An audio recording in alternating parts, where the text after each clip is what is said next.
दोस्तों, बहुत ही महत्वपूर्ण संदेश है। कृपया एक बार सुने जरूर।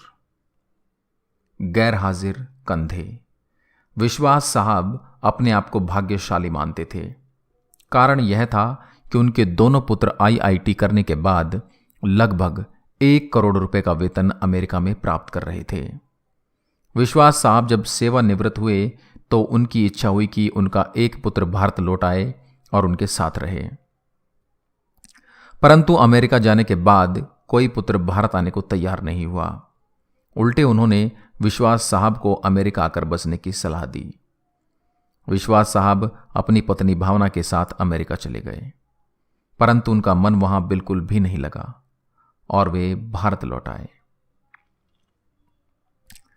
दुर्भाग्य से विश्वास साहब की पत्नी को लकवा हो गया और पत्नी पूर्णतः पति की सेवा पर निर्भर हो गई। प्रातः नित्यक्रम से लेकर खिलाने पिलाने, दवाई देने आदि का संपूर्ण कार्य विश्वास साहब के भरोसे पर था। पत्नी की जुबान भी लकवे के कारण चली गई थी। विश्वास साहब पूर्ण निष्ठा और स्नेह से पति धर्म का निर्वाह कर रहे थे। एक रात्रि विश्वास साहब ने दवाई वगैरह देकर भावना को सुलाया और स्वयं भी पास लगे हुए पलंग पर सोने चले गए। रात्रि के लगभग 2 बजे हार्ट अटैक से विश्वास साहब की मृत्यु हो गई। पत्नी प्रातः 6 बजे जब जागी तो इंतजार करने लगी कि पति आकर नित्यक्रम से निवृत्त होने में उसकी मदद करेंगे। इंतजार करते करते पत्नी को किसी अनिष्ट की आशंका हुई। चूंकि पत्नी स्वयं चलने में असमर्थ थी, उसने अपने आप को पलंग से नीचे गिराया और फिर घिसटते हुए अपने पति के पलंग के पास जा पहुंची। उसने पति को हिलाया डुलाया पर कोई हलचल नहीं हुई। पत्नी समझ गई कि विश्वास साहब अब नहीं रहे। पत्नी की जुबान लकवे के कारण चली गई थी, अतः किसी को आवाज देकर बुलाना भी पत्नी के वश में नहीं था। घर पर और कोई सदस्य भी नहीं था। फोन बाहर ड्राइंग रूम में लगा हुआ था। पत्नी ने पड़ोसी को सूचना देने के लिए घिसटते हुए फोन की तरफ बढ़ना शुरू किया। लगभग 4 घंटे की मशक्कत के बाद वह फोन तक पहुंची और उसने फोन के तार को खींचकर उसे नीचे गिराया। पड़ोसी के नंबर जैसे तैसे लगाए। पड़ोसी भला इंसान था। फोन पर कोई बोल नहीं रहा था, पर फोन आया था, अतः वह समझ गया कि मामला गंभीर है।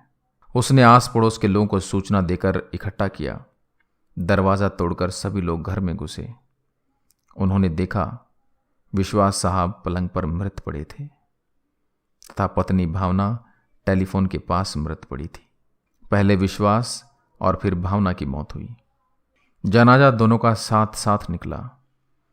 पूरा मोहल्ला कंधा दे रहा था, परंतु 2 कंधे मौजूद नहीं थे जिसकी मां बाप को सबसे ज्यादा उम्मीद थी।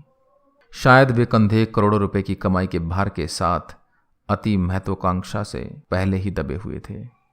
लोग बाग लगाते हैं फल के लिए, औलाद पालते हैं बुढ़ापे के लिए। कुछ ही औलाद अपना फर्ज निभा पाते हैं। अति सुंदर कहा है कवि ने, मत शिक्षा दो इन बच्चों को चांद सितारे छूने की। चांद सितारे छूने वाले छू मंतर हो जाएंगे। अगर दे सको शिक्षा तो दो तुम इन्हें चरण छू लेने की। जो मिट्टी से जुड़े रहेंगे वही रिश्ते निभाएंगे। कृपया इसे बच्चों को जरूर सुनाएं। अच्छा लगे तो अपने दोस्तों के साथ शेयर करें। जय हिंद, जय भारत।